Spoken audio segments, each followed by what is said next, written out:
नमस्कार दोस्तों।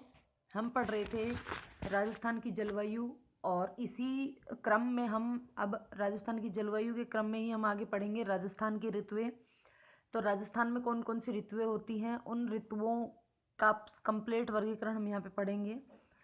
आगे बढ़ने से पहले मेरी आपसे विनम्र रिक्वेस्ट है कि यदि आपने अभी तक चैनल को सब्सक्राइब नहीं किया तो प्लीज़ चैनल को सब्सक्राइब करके बेल आइकन को क्लिक कर लें ताकि आने वाली हर वीडियो का नोटिफिकेशन आप तक पहुँचता रहे।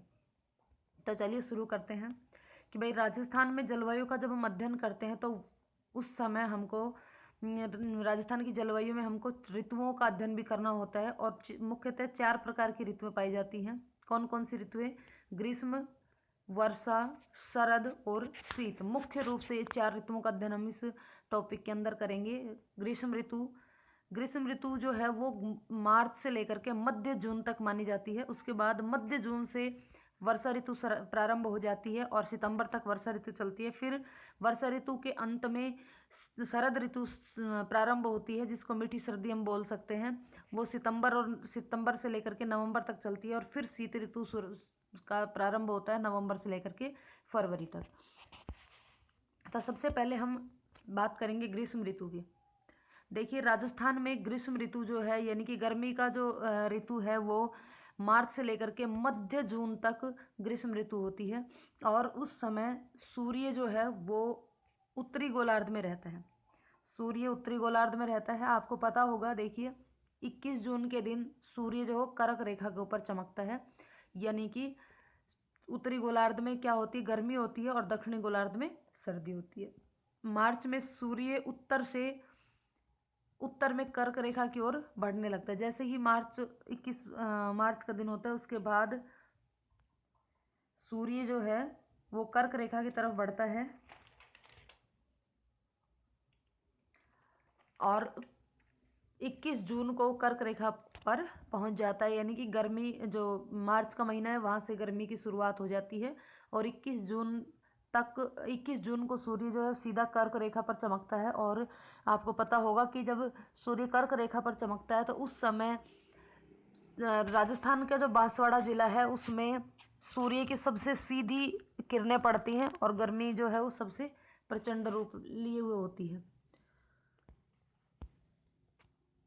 जून में सूर्य कर्क रेखा पर सीधा चमकता है। ग्रीष्म ऋतु में राजस्थान में सूर्य की किरणें जो अधिक तापमान और शुष्क और गर्म हवाओं और वाष्पीकरण की अधिकता के कारण नमी को जो है समाप्त कर देती है। देखिए जब सूर्य कर्क रेखा पर चमकता है तो उस केस में राजस्थान का जो बांसवाड़ा जिला है वहां पर सर्वाधिक तापमान होता है। मतलब सबसे ज़्यादा तापमान वहाँ नहीं होता, लेकिन सूर्य ताप सर्वाधिक बांसवाड़ा में होता है, क्योंकि उस समय बांसवाड़ा पर सूरज की किरणें बिल्कुल सीधी पड़ती हैं और जैसे जैसे हम राजस्थान में उत्तर की तरफ चलते जाते हैं तो सूर्य के किरणों का तिरछापन बढ़ता जाता है और सबसे तिरछी किरणें जो है वो गंगानगर जिले में होती हैं। तो जो सूर्य की तिरछी बिल्कुल सीधी किरणें आती हैं वो तापमान को बढ़ाती हैं और वो जो हवा है उसको गर्म कर देती हैं और जो जितनी भी नमी होती है हवा के अंदर उन सब का वाष्पीकरण करके हवा की नमी को बिल्कुल ख़त्म कर देती हैं।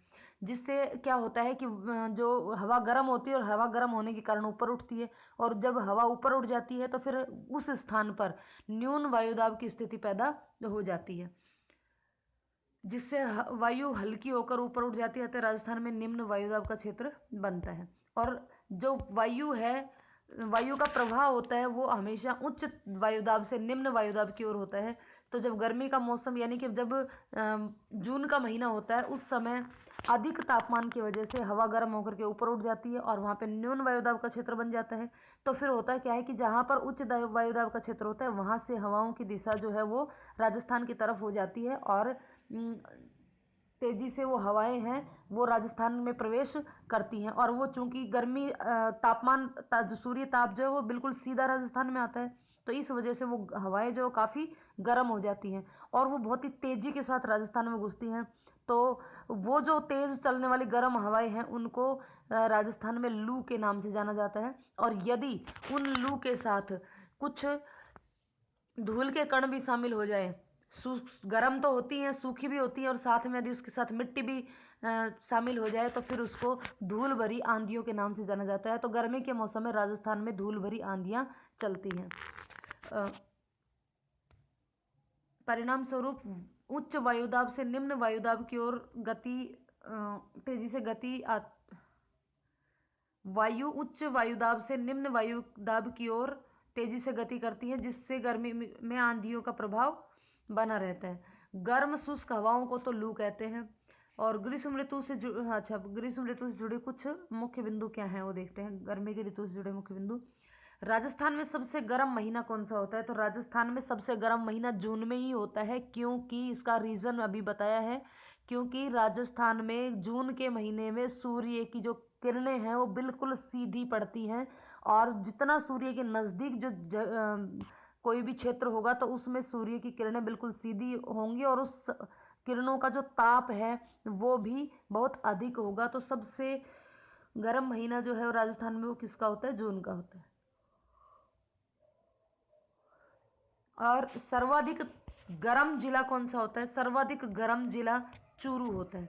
सबसे ज़्यादा गर्म जिला चूरू होता है, रेगिस्तान होने की वजह से यहाँ पर सर्वाधिक गर्म भी यही जिला है, और सर्वाधिक ठंडा टेम्परेचर अगर इसमें जल्दी जितने जल्दी गर्म होता है उतनी जल्दी ये ठंडा भी होता है।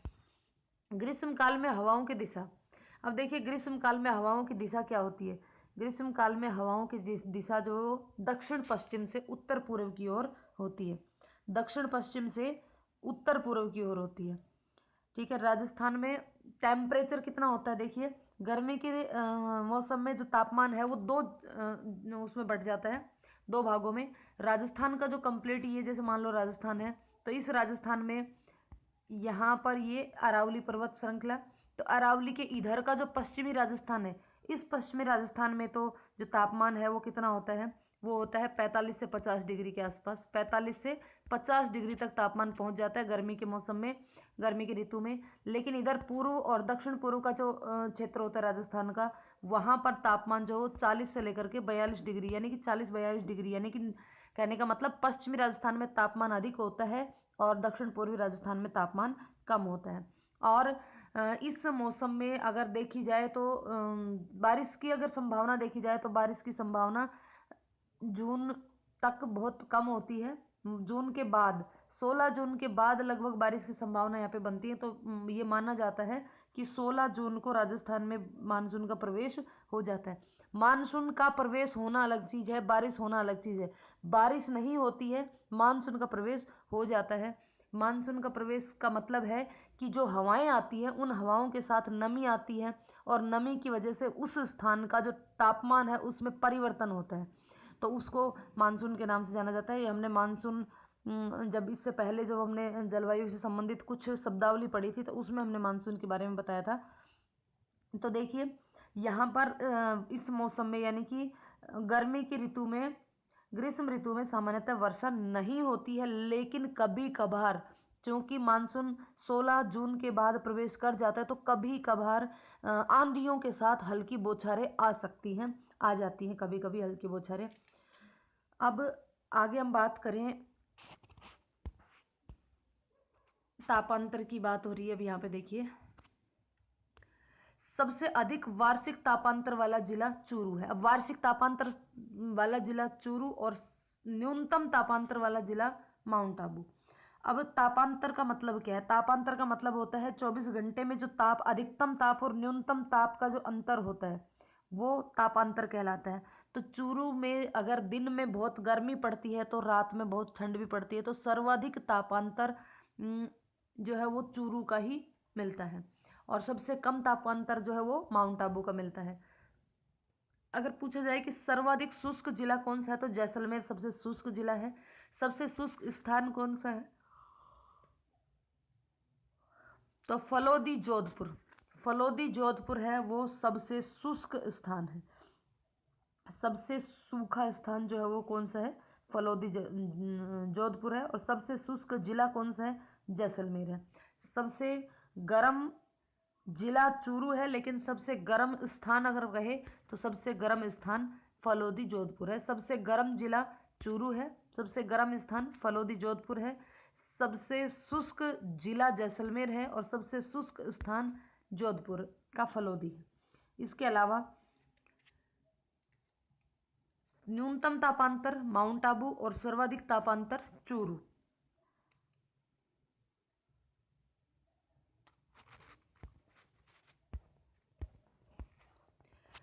अब इस समय जो हवाएं चलती हैं, जो लू चलती है, वो स्थानीय पवने, इस समय स्थानीय पवनों की उत्पत्ति भी होती है, स्थानीय पवनें भी चलती हैं।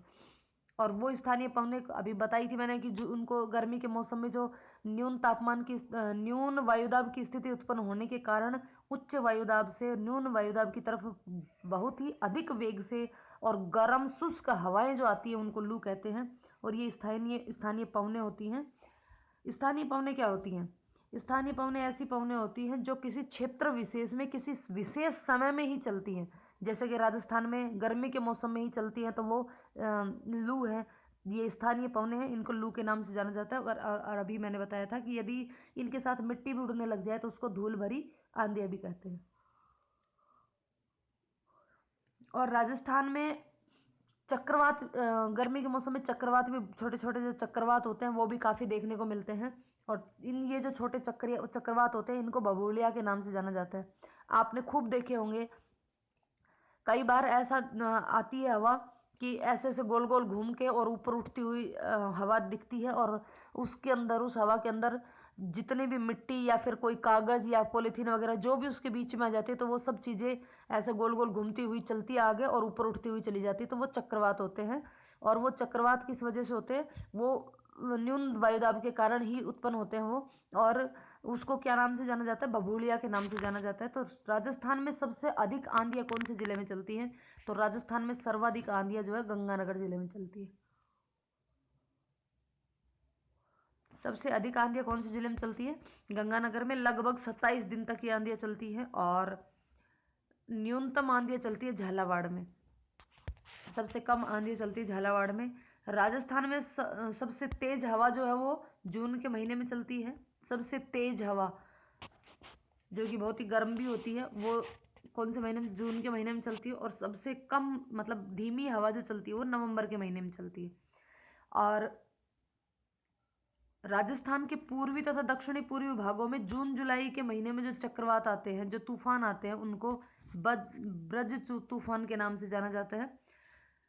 सूर्य की सबसे सीधी किरणें बांसवाड़ा में, और सबसे तिरछी किरणें कहाँ पड़ती है? गंगानगर में पड़ती हैं। और क्यों पड़ती हैं? इसका रीजन है कर्क रेखा बांसवाड़ा के मध्य से होकर के गुजरती है, जबकि डूंगरपुर को स्पर्श करती हुई जाती है।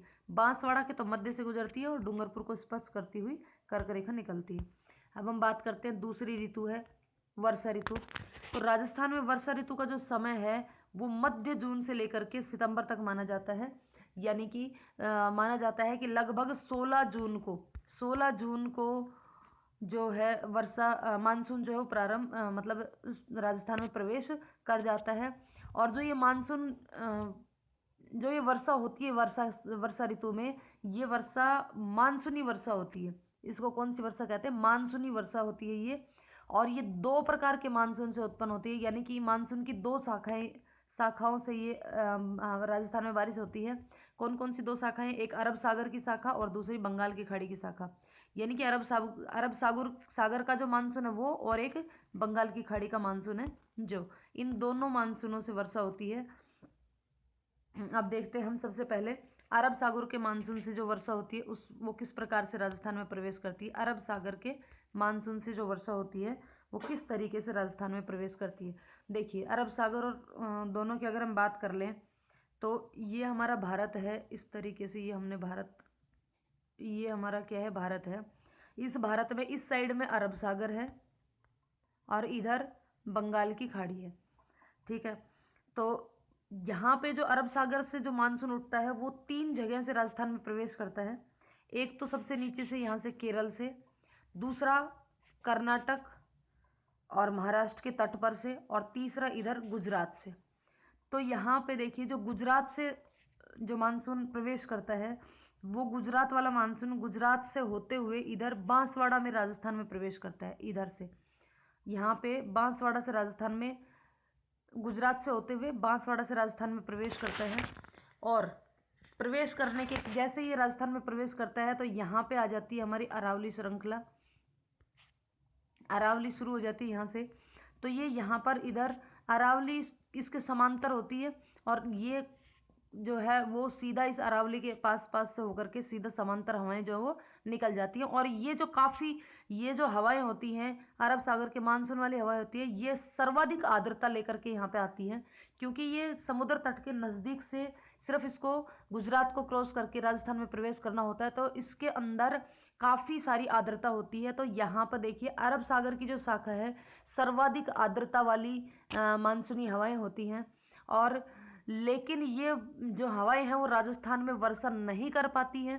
क्यों? क्योंकि इसका कारण है कि ये अरावली के समांतर ये आगे निकल जाती हैं और आगे जाकर के हिमालय की जो पहाड़ियाँ हैं उनसे टकरा करके ये उधर उत्तर की साइड में ये वर्षा करती हैं। और फिर लौटते वक्त जब ये लौटती हैं वापस, तो लौटते वक्त राजस्थान के कुछ ये जो पश्चिमी जिले हैं इनमें ये वर्षा करके जब वापस लौटती हैं।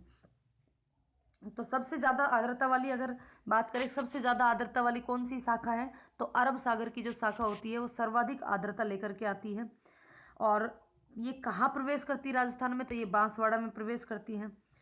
सबसे पहले प्रवेश भी यही करती हैं, अरब सागर वाली शाखा सबसे पहले प्रवेश करती है। क्यों? क्योंकि इनको ज़्यादा दूरी कवर नहीं करनी होती है और इन हवाओं की दिशा जो है वो दक्षिण पश्चिम से उत्तर पूर्व की तरफ होती है। दक्षिण पश्चिम से लेकर के उत्तर पूर्व की तरफ होती है। हवाएं हमेशा झुकती हुई चलती हैं, तो इनकी जो हवाओं की दिशा होती है दक्षिण पूर्व से उत्तर पश्चिम की तरफ होती है। चलिए देख लेते हैं एक बार अरब सागर के मानसून से वर्षा। राजस्थान में सर्वाधिक अरब सागर का मानसून सर्वप्रथम सबसे पहले अरब सागर का मानसून प्रवेश करता है। यह राजस्थान के पश्चिमी तट पर वर्षा करता हुआ, गलत लिख दिया, ये है राजस्थान के नहीं, भारत के पश्चिमी तट पर वर्षा करता हुआ गुजरात के काठियावाड़ में वर्षा करके राजस्थान के बांसवाड़ा जिले में प्रवेश करता है।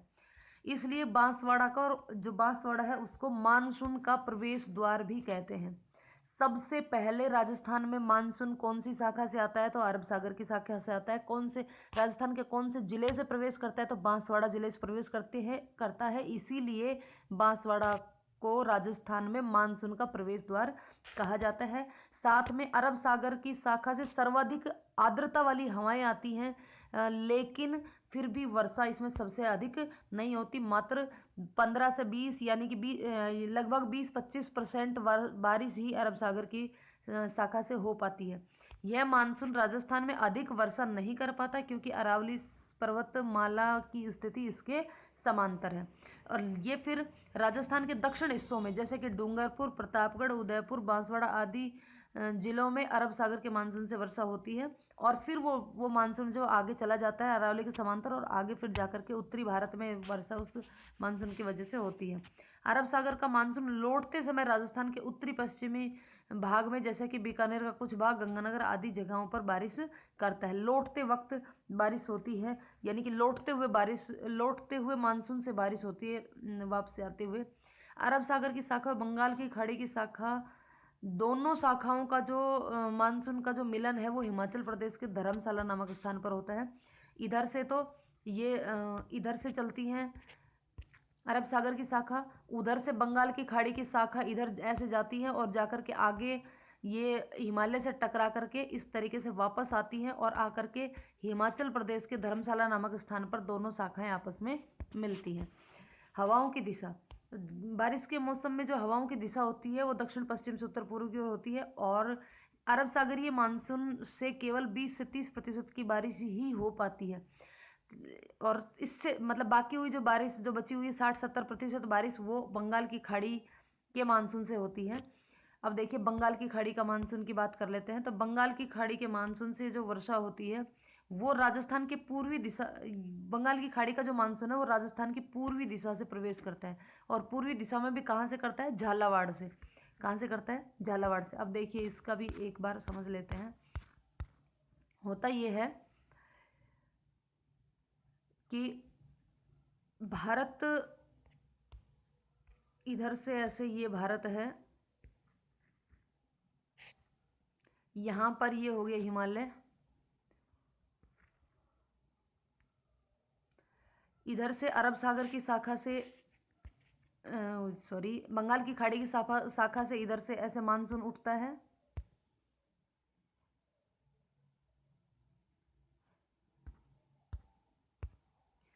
मानसून आता है इधर और फिर ये इधर टकराता है और टकराने के बाद इसकी जो दिशा है वो इस तरीके से घूम जाती है इधर यूँ। क्यों इस तरीके से क्यों घूमती है ये दिशा? क्योंकि राजस्थान में काफ़ी अधिक गर्मी होने की वजह से राजस्थान के अंदर न्यून वायुदाब की स्थिति उत्पन्न हो जाती है। इसलिए फिर इधर से, और ये न्यून वायु हमेशा उच्च वायुदाब से निम्न, जिस तरफ भी वायु को निम्न वायुदाब दिखाई देगा वो उसी तरफ गति करना प्रारंभ हो जाती है। तो इधर ये न्यून वायुदाब के कारण इस तरफ से इसका झुकाव जो इस तरफ हो जाता है, और फिर यहाँ पर पामीर के जैसे ये इधर वापस घूमता है तो नागपुर के पठार से टकराता है। ये नागपुर के पठार से टकराने के बाद दो हिस्सों में बट जाता है, एक तो इस साइड में और दूसरा उत्तर साइड में। और ये जो नागपुर के पठार से टकराने के बाद जो इधर से ये जो शाखा निकलती है, तो ये शाखा इस तरफ होती हुई ऐसे, और फिर ये राजस्थान के झालावाड़ ज़िले में प्रवेश करती है। लेकिन झालावाड़ जैसे ही इधर से जैसे ही ये प्रवेश इनका जो प्रवेश है वो इस तरीके से झालावाड़ में होता है, और इधर आ जाती है अरावली आने की वजह से यहाँ पर ये हवाएं इस तरीके से आती हैं और अरावली से टकरा करके ऊपर उठती हैं, और अरावली से टकरा करके इस दक्षिण पश्चिमी भाग में दक्षिण पूर्वी भाग में ये वर्षा करती है अरावली की इस तरफ। लेकिन फिर ये ऊपर उठती हैं, और ऊपर उठ करके जैसे ही अरावली से टकराती है तो ये जो इसके पीछे अरावली के पीछे का जो प्रदेश है, यहाँ पर ये पीछे का प्रदेश है, इस प्रदेश में वर्षा नहीं हो पाती, और इस वजह से ये जो प्रदेश है ये अरावली का छायावृष्टि क्षेत्र बन जाता है। यहाँ पर बिल्कुल भी वर्षा नहीं हो पाती है, और होती है तो वो बहुत ही कम होती है। और वो भी किस वजह से होती है? जो अरब सागर का मानसून जो है वो वापस लौटता है, उस लौटते हुए मानसून की वजह से इस तरफ वर्षा होती है। यहाँ पर जैसे ही ये अब चूंकि ये इतनी दूरी क्रॉस करके आया है, इधर से ऐसे गया फिर ये वापस आया, तो काफ़ी लंबी दूरी क्रॉस करके आता है, तो इस वजह से इसकी जो मानसून में इसकी जो हवाओं में जो आर्द्रता होती है वो आर्द्रता कम हो जाती है, और यहाँ तक आते आते इनमें आर्द्रता ज़्यादा नहीं बचती है। और फिर ये क्या होता है, यहाँ पे अरावली से टकराता है, और अरावली से टकरा करके हवाएं ऊपर उठती है, और ऊपर उठने की वजह से वो उनका संघनन होता है, ठंडी होती है हवाएं, और ठंडी होने की वजह से इस साइड में इधर ये वर्षा कर देती हैं। तो राजस्थान के दक्षिण पूर्वी भाग में बंगाल की खाड़ी की शाखा से ही वर्षा होती है। अब देखते हैं बंगाल की खाड़ी की शाखा से हम पढ़ेंगे यहाँ पे।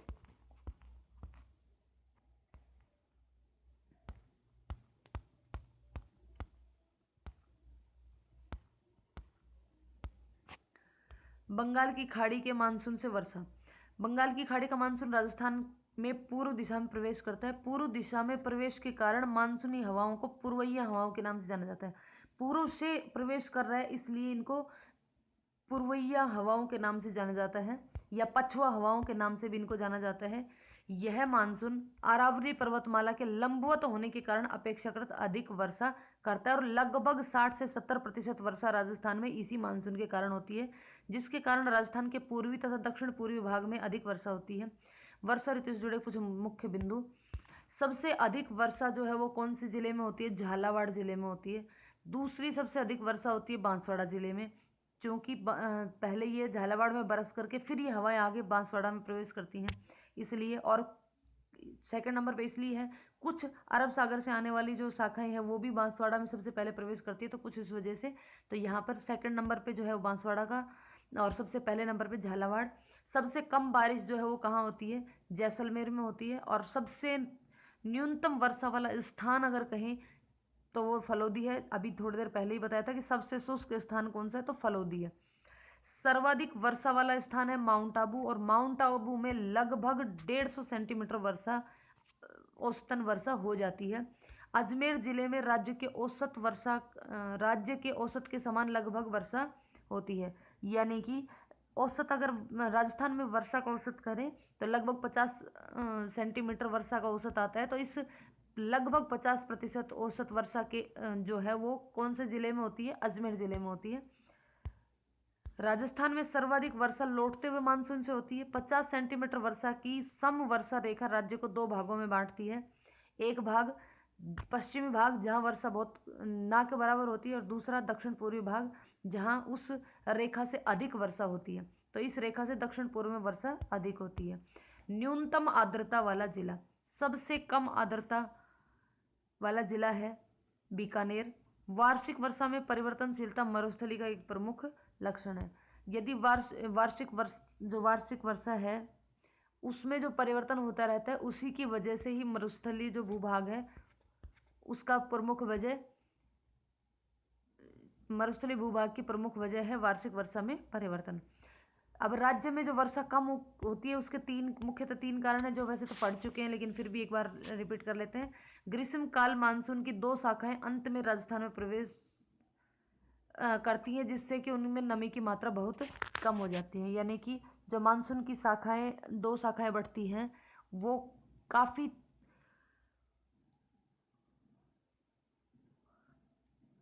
लंबी दूरी तय करके आती है, जिसकी वजह से जो है उन हवाओं की नमी जो है वो बहुत कम हो जाती है। दूसरी चीज़ कि जब राजस्थान में ये हवाएं प्रवेश करती हैं, आर्द्रता युक्त हवाएं प्रवेश करती हैं, तो राजस्थान का टेम्परेचर बहुत अधिक होने की वजह से ये हवाएं हैं अपनी नमी खो देती हैं और ये शुष्क हो जाती हैं।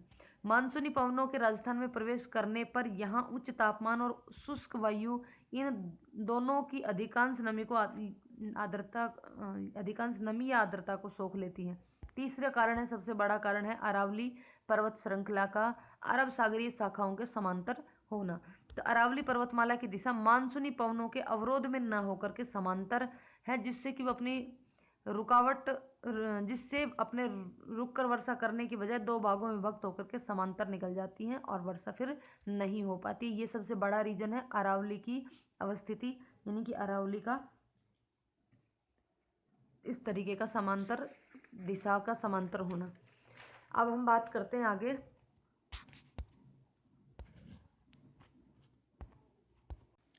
नेक्स्ट बात करते हैं शरद ऋतु की। शरद ऋतु जो है वो वर्षा ऋतु के खत्म होने के बाद शुरू होती है। तो वर्षा ऋतु के आरंभ में आकाश स्वच्छ होने के कारण तापमान 38 डिग्री सेंटीग्रेड तक बढ़ जाता है। इस ऋतु में सबसे धीमी हवाएं चलती हैं। शरद ऋतु में सबसे धीमी हवाएं चलती हैं और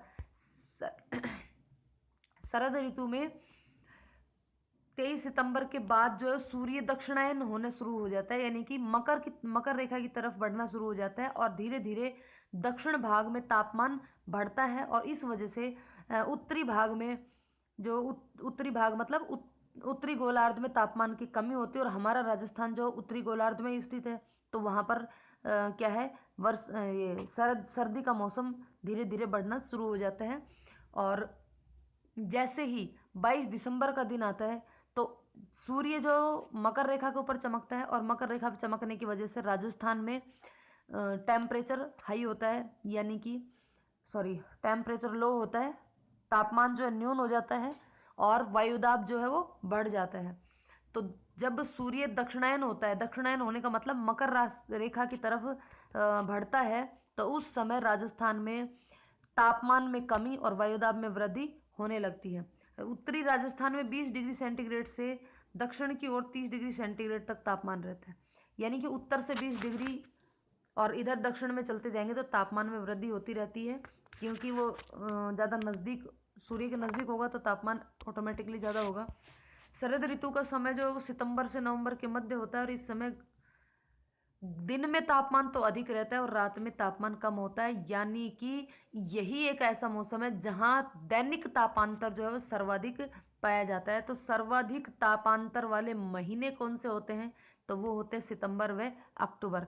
न्यूनतम तापांतर वाले महीने कौन से होते हैं? तो वो होते हैं जुलाई और अगस्त। सर्वाधिक तापांतर वाले महीने अक्टूबर नवंबर, न्यूनतम तापांतर वाले महीने हैं जुलाई और अगस्त। शरद ऋतु में हवाओं की दिशा कौन सी होती है? तो उत्तर पूर्व से दक्षिण पश्चिम की तरफ हवाओं की दिशा होती है। अब ऐसा क्यों होता है? ये हवाओं की दिशा ऐसी क्यों होती है? क्योंकि दक्षिण पूर्वी क्षेत्र में, उत्तर पूर्वी क्षेत्र में, राजस्थान के उत्तर पूर्वी क्षेत्र में उच्च वायुदाब हो जाता है और सूर्य के दक्षिणायन होने के कारण दक्षिण भाग में जो है वो तापमान में कमी होती, तापमान में वृद्धि होती है और वायुदाब में कमी होती है, जिस वजह से उच्च वायुदाब से निम्न वायुदाब की तरफ वायु का प्रवाह होता है और जो हवा की दिशाएं हैं वो उत्तर पूर्व से दक्षिण पश्चिम की तरफ होती है। इसे मानसून को लौटने का समय या मानसून का प्रत्यावर्तन काल भी कहते हैं। शरद ऋतु को मानसून का प्रत्यावर्तन काल भी कहते हैं, क्योंकि सितंबर तक वर्षा ऋतु होती है और सितंबर की हम बात कर रहे हैं सितंबर अक्टूबर में, तो इसको हमने शरद ऋतु कहा है। तो सितंबर के अंत में जब शरद ऋतु शुरुआत होती है तो उस समय वर्षा ऋतु का अंत होता है, तो इसलिए वर्षा ऋतु का लौटने का समय है ये, तो इसको वर्षा ऋतु का लौटने का समय या मानसून का प्रत्यावर्तन काल भी कहते हैं। राजस्थान में मानसून की जो अवधि है वो लगभग 60 दिन रहती है।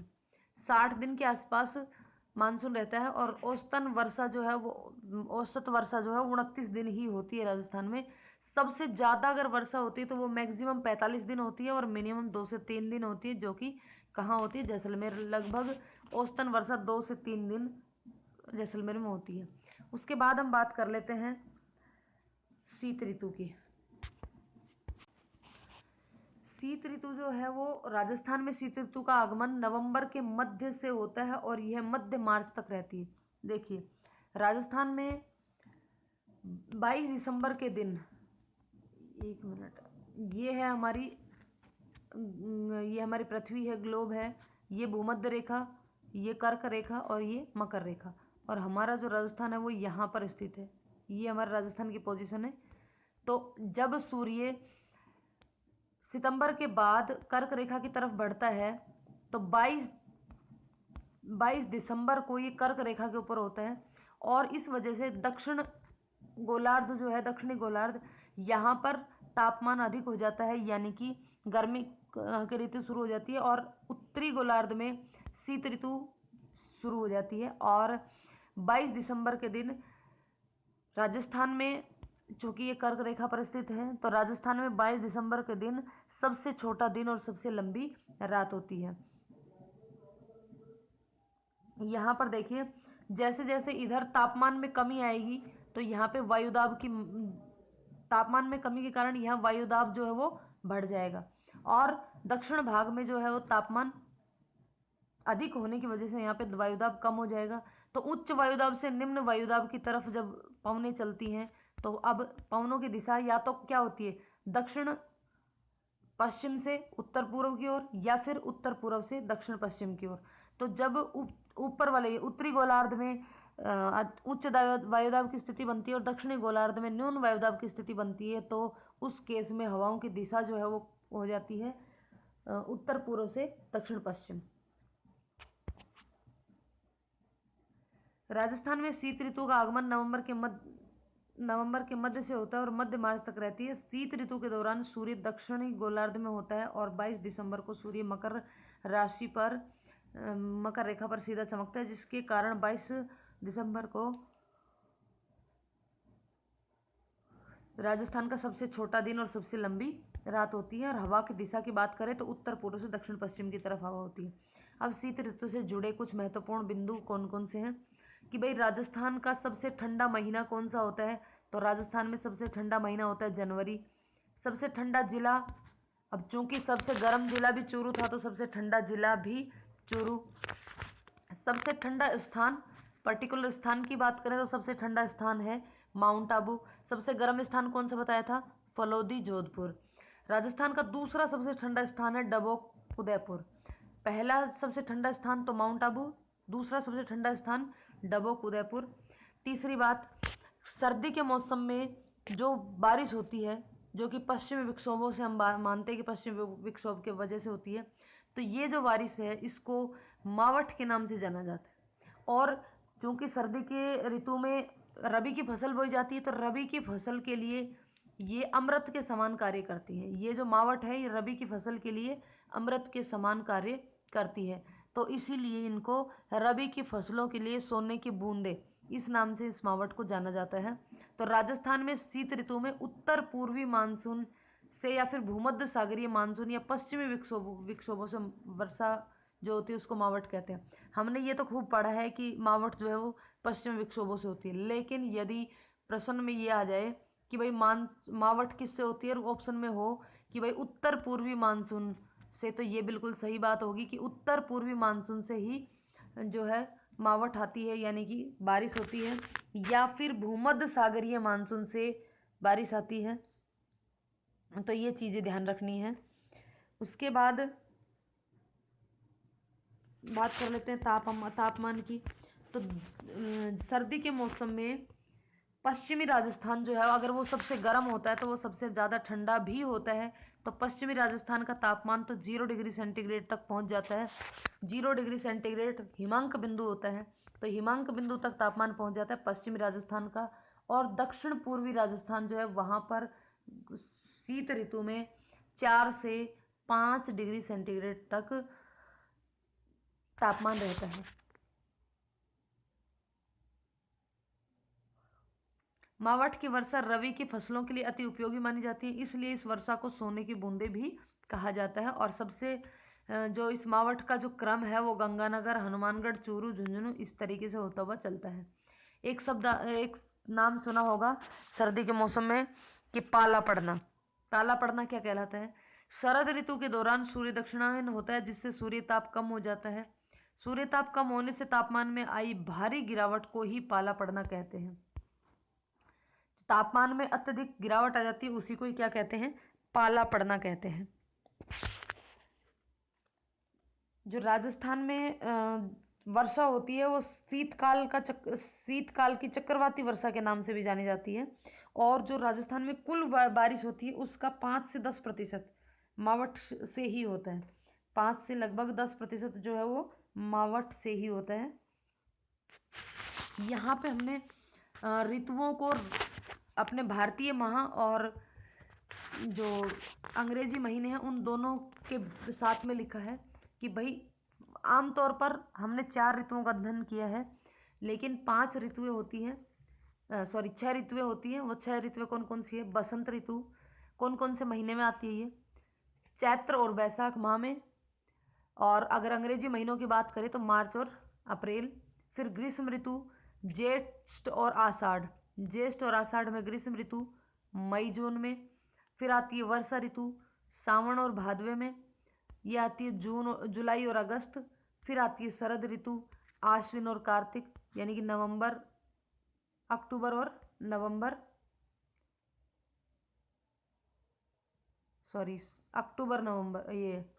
सितंबर अक्टूबर। शरद ऋतु सितंबर अक्टूबर। उसके बाद हेमंत ऋतु मार्गशीर्ष और पौष, यानी कि नवंबर और दिसंबर। और फिर आती है शिशिर ऋतु, यानी कि मार्गशीर्ष और फाल्गुन, ये क्या लिख दिया, माघ और फाल्गुन आता है यहाँ पे, माघ और फाल्गुन जनवरी और फरवरी। तो चलिए अब हम कुछ अन्य इम्पोर्टेंट बिंदुओं की बात कर लेते हैं, फटाफट से देखेंगे ज़्यादा, क्योंकि कुछ चीज़ें ऐसी हैं जो हम पहले भी पढ़ चुके हैं, एक बार उसको फटाफट से रिवाइज कर लेते हैं। समुद्र की गहराई को किससे मापते हैं? फैदोमीटर से नापते हैं। और इसकी गहराई को फैदम में नापते हैं। जैसे कि दूरी होती है उसको नापने के लिए मीटर या फिर किलोमीटर का उपयोग करते हैं, उसी प्रकार से गहराई को मापने के लिए फैदम जो है उसका उपयोग करते हैं। राजस्थान के सर्वाधिक नज़दीक स्थित सागरीय भाग कौन सा है? तो वह है कच्छ की खाड़ी। राजस्थान का औसत वार्षिक तापमान कितना होता है? 37 से 38 डिग्री सेंटीग्रेड। तापमापी यंत्र को थर्मामीटर कहते हैं।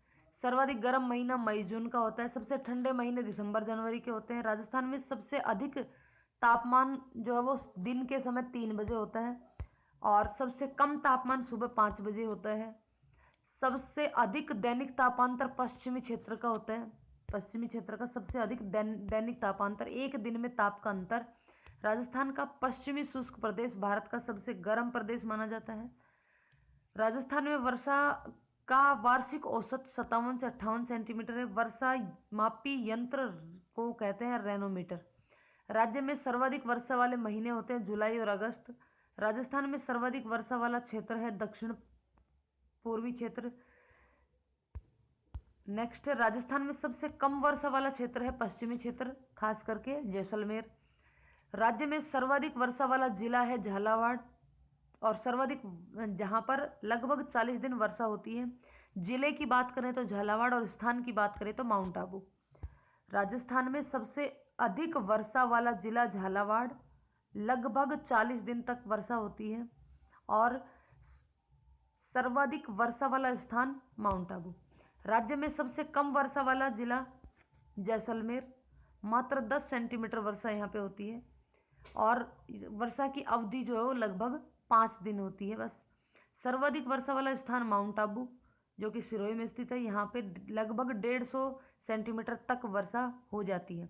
सबसे कम वर्षा वाला स्थान की बात करें तो सम जैसलमेर,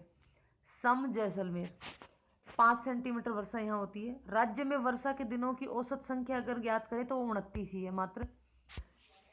राजस्थान की औसत वार्षिक वर्षा के बराबर औसत वर्षा वाला जिला अजमेर, 50 सेंटीमीटर वर्षा रेखा राजस्थान को 2 भागों में बांटती है। एक तो पश्चिम भाग में वर्षा कम होती है, जबकि दक्षिण पूर्वी भाग में अधिक होती है। जिस दिन 0.25 सेंटीमीटर से अधिक वर्षा हो उस दिन को वर्षा वाला दिन माना जाता है। यानी कि एक दिन में यदि वर्षा 0.25 सेंटीमीटर से यदि ज़्यादा हो जाए तो फिर उस दिन को कहते हैं कि भाई ये वर्षा वाला दिन था। राज्य के दक्षिण भाग में अधिक वर्षा का कारण क्या है? अरावली पर्वत की ऊंचाई। और यहाँ पे कौन सी शाखा महत्वपूर्ण है? दक्षिण भाग में अधिक वर्षा की कौन सी शाखा है? तो वह है बंगाल की खाड़ी की शाखा। राज्य में बार बार पड़ने वाले सूखे और अकाल का मुख्य कारण क्या है? अनियमित वर्षा ही है। राजस्थान में जो मानसून की पूर्वी हवाओं से जो वर्षा होती है उसको दोगड़ा कहते हैं। वाष्पोत्सर्जन मापक यंत्र को फोटोमीटर कहते हैं। राज्य में वाष्पोत्सर्जन की सर्वाधिक दर वाला महीना जो है वो जून है। राज्य में वाष्पोत्सर्जन का सर्वाधिक दर वाला महीना कौन सा है? जून। यानी कि जून के महीने में सबसे ज़्यादा वाष्प जो होती है, नमी युक्त वाष्प, वो सूखती है। सबसे ज़्यादा जल का वाष्प में बदलना होता है। और सबसे कम दर वाला महीना होता है दिसंबर। नेक्स्ट, राज्य में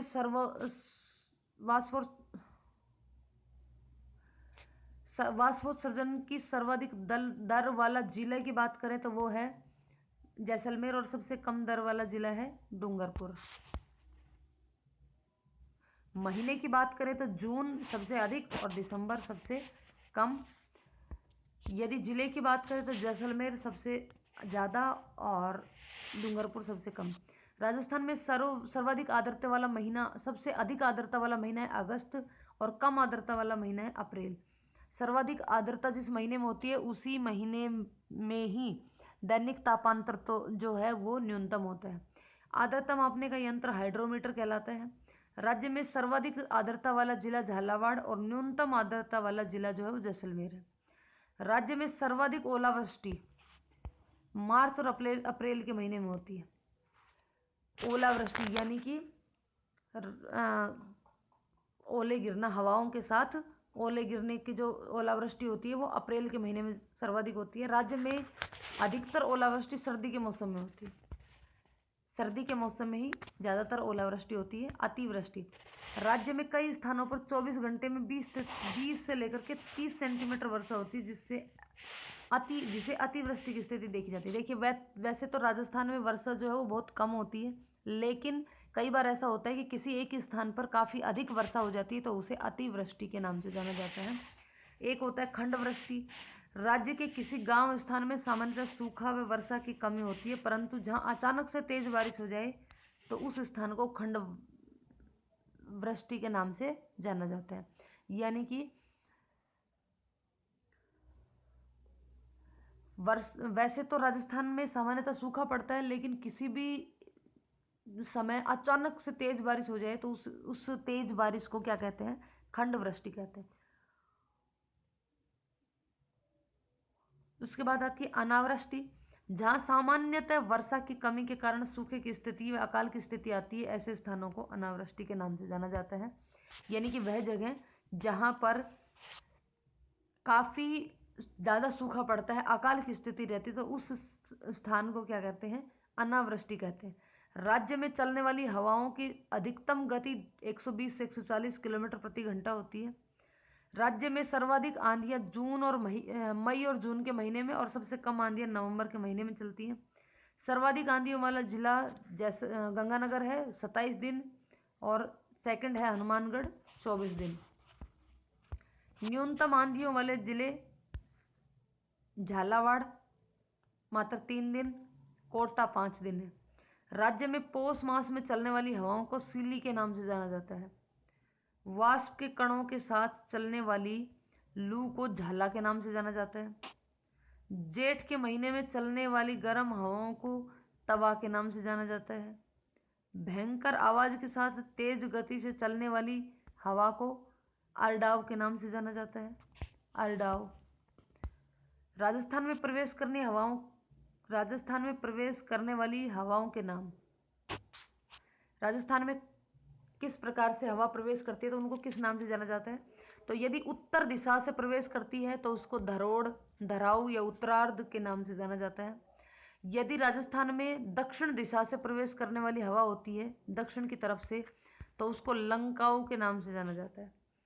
तीसरा है, राज्य में पूर्व दिशा से प्रवेश करने वाली हवाओं को पूर्वैया, पूर्वाई या पूर्वा या अगुणी के नाम से जाना जाता है, या पछुआ हवा के नाम से भी जाना जाता है।